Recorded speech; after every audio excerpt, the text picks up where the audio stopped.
I'm Allan Grosvenor, CEO of MSBAI, and this is Simulations, the podcast. I'm joined by Ryland Adams, Applications and Solutions Developer at MSBAI. And Ryland, compared to what you first started working on with us, you were focused on front-end stuff for a while. Yep. Lately, you've been working on a lot of space applications. Yeah, it's been pretty sweet. Getting to go, beginning in November, getting to go to Colorado Springs and actually see the people that we've been working with. Because for the last 3 months before that, we were just meeting digital meetings with people. Yeah. We did a couple of joint proposals, but we had this awesome opportunity where we got access to the UDL a couple months before a lot of the cohort members did. And we were able to solve a couple of solutions that everybody was having issues with. Yeah. And when we went into that cohort, we were able to say, hey guys, we know these issues that you're having. We solved them. And then we started to meet with these people, and going to the TAP Lab, we already had rapport with them. So it was super nice to be able to actually help right away and make friends. I agree. Yeah. So Unified Data Library, UDL, is a critical resource at Space Systems Command. Yeah. It's the answer to the question, what would we do if we were able to take all the data you need for space operations? How would we construct a system to give any Space Force Guardian and any contractor like us an ability to use that data to drive decision-making for space operations? That's what UDL is. And UDL has been evolving quickly. It's a pretty new thing still. And we're very lucky to be very early users of it. Thanks first to our customer at AFRL Dragon Army, who was our first Space Force customer, our hardcore first legit Space Force customer that we have awesome collaboration with. And then we got really lucky that we applied to this thing that just started to exist recently called the Apollo Accelerator at SDA TAP Lab, also in Colorado Springs, under Space Systems Command, led by Major Sean Allen. And that's been quite an experience. We started in cohort 4. We're now in cohort 5. And I mean, talk about how it's changed just in 2 cohorts, let alone where it started and where it's going. It's interesting because the way that each cohort has been run, 4 to 5, has been completely different. I think 4 to 5, they've almost doubled the amount of teams. And going into the demo day on cohort 4, every team got to present. So I got to go up and I got to show OrbitGuard off for 3 minutes. And we actually had something to show. A lot of people sit up there. And thankfully it works that quickly, right? Yeah. 3 minutes is tough, but thankfully this thing actually works that quick. Yeah. So I got to give this demo. It was nerve-wracking, but it was exciting. And then with this cohort, they're actually going to do something a little bit different where they had team leads. Yeah. So we split into 5 different teams and we're under subsystem 4. And what's going to happen is our subsystem team is going to speak on behalf of us. And then we're going to kind of have a little expo where everybody gets to come around. We get to personally talk to each person, which I think is going to be a lot better because it was about 3 to 4 hours of nonstop technical talk. And people in cohort 4 demo day were, getting a little lost after some time. So Sure. Yeah. Speaking of subsystem team leads and the other companies in the cohort, I think it's fantastic they have so many companies coming in. Yeah. And also, we have some amazing partnerships already that we've been building with some of the companies that we started meeting in cohort 4. Let's talk about some of them. Turion. I really like Turion because one of the guys on the team's my age, and I got to hang out with them, and we had a couple of drinks after demo day. Just being able to pair hardware and software together and possibly put something on a satellite is really exciting. Totally. So Turion's great. Several companies are like so awesome in the Apollo Accelerator. We're lucky that we have this super passionate, hardworking guy leading that accelerator, Major Sean Allen. That's a serious dude, and he's accomplishing a huge amount. Yeah, like you imagine the herding of cats he has to do with all these different companies. I don't want his job. I don't want it. But something that I'm so grateful for is he's given us the opportunity to engage Space Systems Command like we really have not been able to before.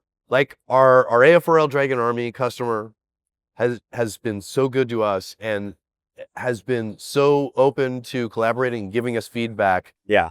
But this is like a different level. Like this is like a whole new level of like integration directly into space operations people, deeply understanding their needs, where the gaps are, where we can fit in and make like a real contribution. It's extraordinary the engagement we've been able to accomplish. I mean, we get to I did a couple of trainings, and soon I'm going to be able to sit in on operators actually performing their day-to-day activities. So being able to actually see what people are doing and infer and even talk to the people, hey, this is what we could do to, and they're like, yeah, let's do it.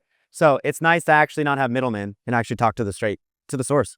Totally. And, you know, obviously on the government side, they have very specific goals and problems they're trying to solve. The thing I love is in DoD contracting, especially for startups like this, Yeah. the term dual use is a very common term. They want you to build something for the warfighter on the Space Force side, the Guardian, but they want what you're building for them to be dual use so you can sell it to commercial clients. And like one of the fundamental reasons that they want that is because if you're dependent on just the government customer, you could go out of business. Yeah. And if you do, the thing they were used to having as a capability from you goes away. So it's incumbent on them to actually make us go and find commercial customers to sell to and serve as well, so that we have enough of a net of revenue sources that we can guarantee we will be delivering upgrades, we'll be scaling up capability, they'll be able to rely on having what we have been building and delivering to them, and they can just focus on their job, operations. Yeah. Safe space operations. Now, dual use in other DoD applications sometimes can be a little tough, and sometimes it can be a little bit of a stretch to argue that you have a true dual use case. Okay. But what is happening in the space industry right now? Oh my God, do we have a classic dual use argument? Yeah. Space industry is in this vertical climb of the exponential growth in launches, number of satellites going into space, and yeah, government launches and government hardware, government assets going into space, but massive preponderance of commercial assets going into space. And everything that we've been building for Space Force, everything that we've been delivering for space systems command operations, commercial industry needs to. Yeah. And we've been hearing that. There's like you said, there's more in space than there's ever been. And there's not as many operators to watch all of this. So that's where we came in, building OrbitGuard, being able to autonomously track satellites. And if there's something that comes up, anomalous, oh, this satellite's kind of maneuvering in a way that is a little dangerous, flag it, then the operator can look at it. Right. And it's a classic example of the corollary to people's concern that AI is taking our jobs. The kind of stuff that we do, what we focus on solving is when there are not enough humans with not enough time to do the thing, and yet their problem is scaling up. What's the solution to achieving more with that set number of human team members? It's giving them AI teammates, scaling up their capability, taking the time-consuming, laborious stuff that they have been forced to do, automate that so they can focus on using their immense skills. No, I couldn't have said it better. And we keep on learning more and more about emerging needs. And I think that that's something that I'm the most grateful for at the Apollo Accelerator and our engagement with Space Systems Command lately. Just the last few months, we've had so much more engagement. We're learning early emerging future massive needs so that we can build and prototype and iterate with them something that we know both government customer and commercial industry is going to need like crazy. And the thing is a lot of what we're working on in the TAP Lab is uncharted territory. So as we progressed into Cohort 5, there've been more opportunities for technology, and a lot of it is allowing teams to collaborate in a creative way to come up with a solution. And they're like, oh, we didn't even know that we needed that. You know, a lot of the meetings that we've had so far with subsystems has been a conversation of, you know, right now we don't have a step-by-step this is how you're going to get there, but we know what we need and we're open to creative solutions. And that's kind of where we've thrived. Yeah, it's awesome. And, something that I'm super excited about is for a while, when it comes to space operations, we've been focused on ground control operator guardian applications. But the kinds of companies that we've been engaged with lately through the TAP Lab and outside the TAP Lab are satellite companies, robotics companies, spacecraft companies. And we started discovering more and more, oh my gosh, what we have been building and training for ground operations, actually, there's a pretty huge need for light inferencing edge applications of some of this stuff to drive improvements in the intelligence for smart maneuver decision making on board the spacecraft, on board the robot. I think it's definitely necessary. And as we kind of get to a point where we can put a lot of compute into a small space, it gives us opportunity to put even more power, give more opportunity to do things like that. And it's also a struggle because we know that we have some partner companies that we're working with who have massive limitations on the hardware they're putting on board. I remember being in the meeting and they were talking millimeters. And I remember I even pulled out my ruler and it was so tiny. I was like, that's how much weight matters that much that it could be millimeters of metal. Yeah. And that was, I thought that was really cool. We're at this amazing intersection of needs and resources, and we ultimately are working across the broadest spectrum that you could possibly imagine because we're extraordinarily lucky to be users at 6 different supercomputing facilities. Yeah. Several DoD supercomputing facilities through the HPCMP program, and then 2 premier Department of Energy labs, Oak Ridge Leadership Computing Facility and Argonne Leadership Computing Facility. So we have the ability to do foundational R&D on the big supercomputers, and we can try concepts that would usually be almost impossible to try and iterate them and figure out the one right way to do it where there's like 1,000 wrong ways. Just we can fail quicker. Exactly. Ultimately, that is what high performance computing gives us the ability to do, is do hardcore R&D quickly and try a lot of wrong ways because there's no rules to this thing. Right. There are certain things, like sometimes the last combination of strategies, the least intuitive solution ends up being the right way to do it. So we've been finding some really interesting new solutions to hard problems, but then also working with the people at these laboratories and with the variety, the spectrum of hardware that we've started getting access to lately, we're then ultimately able to build light versions and test them on edge hardware and figure out how can we go from that big model, that big system, that big hierarchical strategy that we trained on the supercomputers. How can we absolutely boil that down to a footprint that will actually fit on board a spacecraft? Optimize it as best as possible, so it's good to go. So that's super exciting. Something about the beginning of 2025 and what we're kicking off here at CES 2025 in Las Vegas is we have several green fields of opportunity in front of us that we've been just unearthing.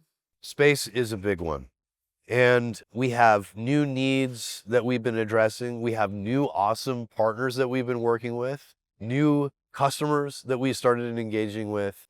And also awesome teams at these laboratories, the supercomputer facilities, the SDA TAP Lab, and it's all coming together. It's all coming together like it never had before. I am so thankful to have you here at the show, Ryland, giving live demonstrations of Guru. And it is so cool that you're able to pick up your phone and just talk to Guru and have it like build a new model, build a new simulation and run it on, working on the interface running on your device, your phone, your iPad, your laptop, etc. And then it's sending jobs to the back end. It's sending jobs to commercial cloud.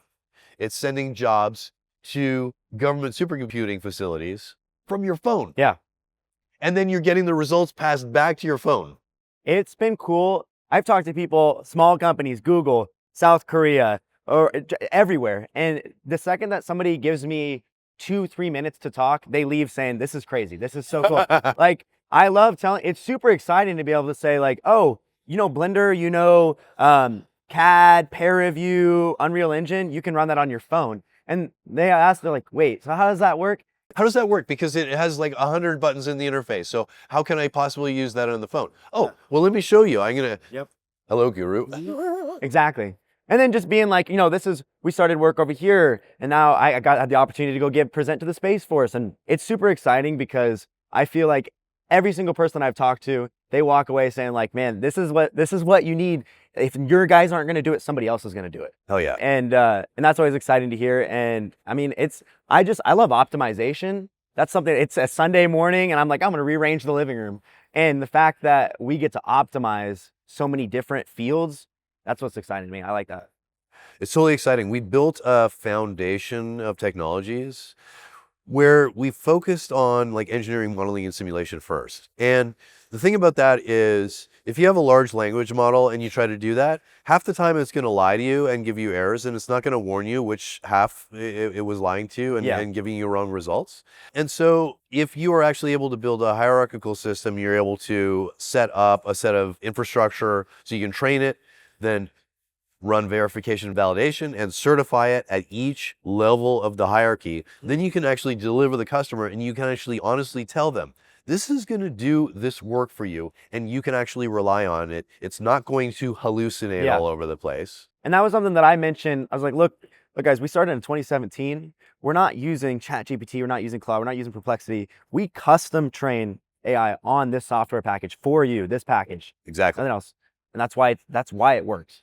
Exactly. And, you know, in terms of working, of course, we build the end-to-end system Guru and we set it up so you can deploy it to run on government systems. We have incredible government customers and also on commercial cloud. And we have very intentionally worked with several different cloud vendors to make sure that we are serving our customers the best we can, operating on a variety of hardware that will be the best service for their particular needs. And it's a game changer for cloud vendors because ultimately our success means more cycles on their bare metal hardware, right? And it's serving customers that need those cycles. Now, one of the additional ways that we've been serving our customers, particularly our government customers lately, is by saying, well, we don't have to deliver you the full end-to-end Guru system.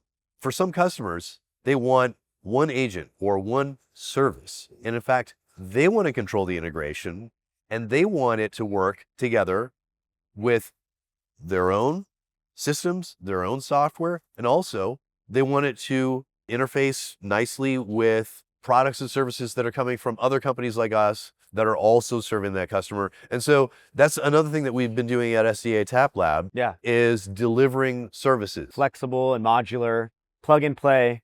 And thankfully for us, our entire ethos from the beginning was multi-agent system.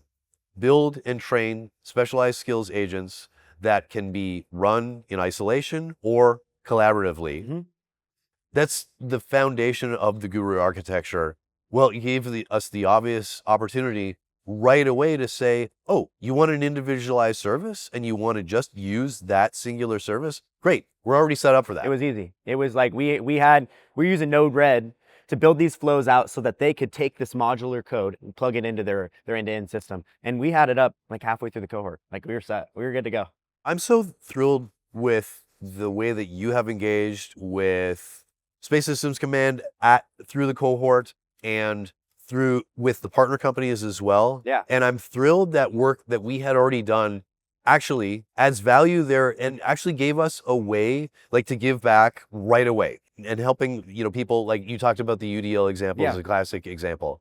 It was funny because I remember when I first said, hey guys, if you need help, so many people responded and I'm seeing this guy's doing this guy's working on this crazy thing, this woman's working on this crazy thing. I'm like, who am I meeting with these people? But then I have, 30-minute conversations, hour conversations with teams of different teams, and everybody's just so cool. And right away, I was like, oh, I belong here. We belong here. We have something we can contribute, and we are day one doing something cool. So it was an eye-opening experience. I totally agree with you. And I think that this moment that we're in space operations and the growth of the space economy means that completely diverse teams with completely different levels of expertise and expectations and ways of working all of a sudden are confronting each other and finding ways to team and collaborate and integrate in a way that they may never have done before. No. But the need is so great. It's a huge opportunity for us to work with people that, are the types of people that we never work with, but we have new ways to bring each other value. And the whole thing that we're building together, what we're achieving for our customer is incredible. Yeah. It's kind of a two birds with one stone situation. We finished delivering the services for maneuver detection, orbit out of family, and stability detection. And we got offered the opportunity to offer those services on the global data marketplace, where people could buy subscriptions for, a couple months, a day, a year. So it was great. And then we also had our customer that we got to deliver it to. I hopped off, I gave the presentation in Colorado, and 2 minutes later, shook hands with Major Allan, said thank you. He said he loved our demo. And then we hopped on that meeting to finish up our deliverable, and I gave the same exact presentation. Right. So it was pretty cool. It's a super exciting time, and I think 2025 is going to be a year where we see like more of this vertical climb in growth and opportunity. I'm always excited for the next year, but something about this year, I'm like, oh, this is going to be a pivotal year, this big year. We've assembled some critical foundational pieces, and we've already seen huge evidence that, wow, this thing works. People get it, people want it, and they want us to build more. I was sitting, we were demoing, coming up before showing up here to CS. I'm sitting in the living room demoing. I got a couple friends coming in and out. They're like, what? You need to get it doing this. You need to get it doing that. And I was like, oh, we can do that. We just got to get this. So like everybody that I seem to talk to around in my circle, they know what it is and they're offering suggestions. They're like, let's do it for this. The backend guys, tell them you want this package to work. And it was pretty funny. I was like, we'll get there. But yeah. There are lots of stories about the earliest days of the internet and like the companies that really blew up, that were building like the foundational first essential pieces that made internet, like commercial internet, really, really grow like massively. And what we have been experiencing lately seems very familiar, very comparable to those kinds of stories. There's a lot of early days kinds of things that we've been experiencing, I think, lately that, make me feel like 2025 is the year that enough is coming together.